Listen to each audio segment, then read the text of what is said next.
Assalomu alaykum, hurmatli kanalimiz a'zolari. Bugun biz sizlar bilan armencha xachapuri tayyorlaymiz. Buning uchun bizga 300 gram sut, 1 osh qoshig'ida shakar, 2 osh qoshiq o'simlik yog'i, 1 osh qoshiq dro'jja va bitta choy qoshig'ida, kichkina choy qoshiqchada tuz kerak bo'ladi va bitta tuxumni oqini sovurib, sarig'ini ustiga surish uchun olib qo'yamiz. Endi uni yaxshilab aralashtirib, keragicha un solib, yumshoq, qo'lga yopishmaydigan xamir qoramiz va uni issiq joyga ko'ptirish uchun olib qo'yamiz. Ungacha biz ichiga solgan nachinka tayyorlaymiz. Sirimizni randalab olib, unga bitta tuxum oqini qo'shib, yaxshilab aralashtirib olib qo'yamiz.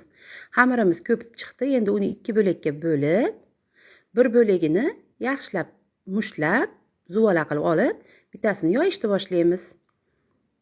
Kichkina doira qilib yoyib olgandan keyin ichiga nachinka solib, xuddi somsadaqa qilib o'raymiz. Yaxshilab o'rab olib, uni yopishtirib, orqasini o'giramiz va yana yoyib olamiz. Tekis qilib yoyib olgandan keyin ustiga tuxum sarig'ini surtib,